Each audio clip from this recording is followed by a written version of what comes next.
¿Qué fuera? A ver, cosa que habremos llevado al Congreso, que acá trajeron mucho problema. El aborto. Dividió un país. Sí.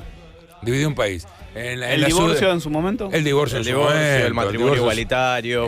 Matrimonio igualitario trajo problemas, pero no tanto. Pero sí, pero trajo, es cierto. Trajo. ¿Qué otra cosa habremos tenido? Ustedes no se acordarán, pero la discusión en el Congreso de la crotoxina fue gente diciendo esto nos va a salvar, los científicos diciendo esto no funciona. Sí. Fue la calle. Bueno, eso fue en nuestros bestsellers. Sí. En los países.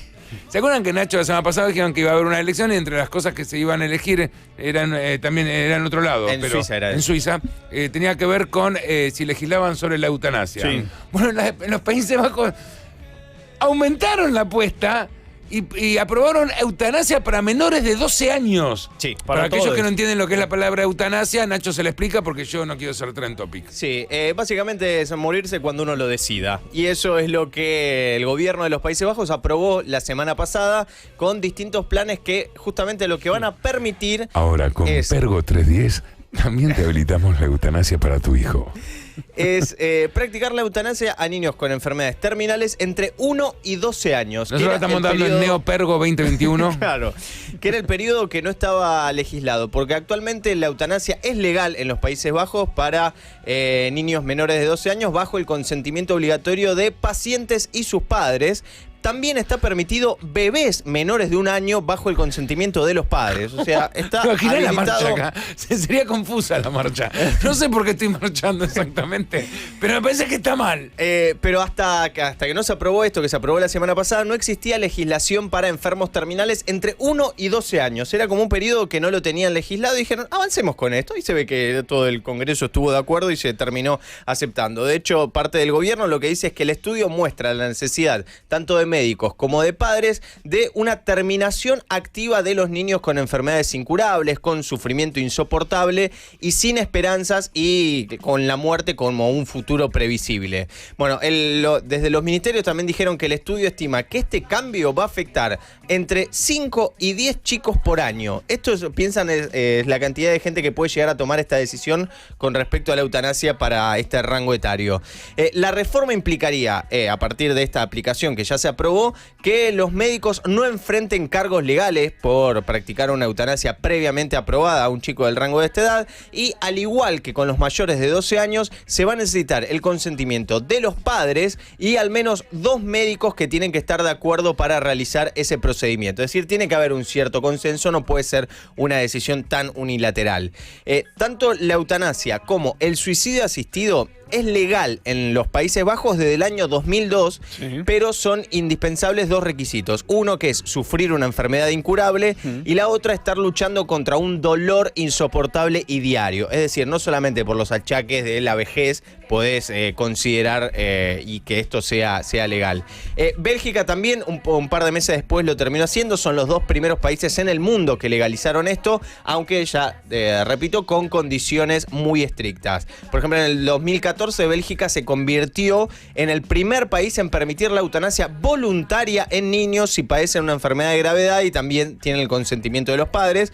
Poco después, Países Bajos puso la misma medida para los chicos mayores de 12 años, que ahora se amplía un poco más. Se hizo una encuesta en su momento cuando se estaba discutiendo sobre la eutanasia y a quién terminaría afectando, y más de 10.000 neerlandeses mayores de 55 años... Si los 12 no, los menores de 12 decían, no, está mal esto. Dijeron que querrían poder recurrir a esta opción cuando ya hubieran completado su vida, aunque no estuvieran gravemente enfermos. Pero después, a partir de eso, distintos investigadores dijeron que el deseo de terminar con la vida va modificando y va disminuyendo cuando se llega a determinada edad y se dan cuenta que la situación física no es mala, que la situación financiera no empeoró y que no se sienten solos. Bajo esas condiciones, a los 55 dicen, bueno, sí, yo la verdad aplicaría esto. Pero después cuando llegan ahí dicen, pará, no estoy tan mal, no quiero hacer esto, no me quiero. Bueno, morir. no es obligatorio. No es obligatorio, no, pero digo, estás más predispuesto también, cuando estás en la mitad de la vida que cuando estás llegando al final. Y también el miedo a la muerte empieza a parecer mucho más cercano, por lo cual... Está lleno de creyentes 10 minutos antes de morirse. Claro. Bueno, y después le preguntaron a los que dijeron que sí, que recurrirían a la eutanasia. 1/3 de las personas dijeron que desearían morir pidiendo ayuda médica para suicidarse, y 2/3 preferirían morir en sus casas si les proporcionan las sustancias necesarias cuando tenga este sufrimiento. Claro, dicen 2/3 prefieren morir en casa, y 1/3 dice, bueno, voy a un lugar y que me... en los Países Bajos la obra social te da el servicio de en tu casa. Claro, está dentro de Primero toda esta se fijan si regulación. tenés al día la obra social, porque después de eso no importa.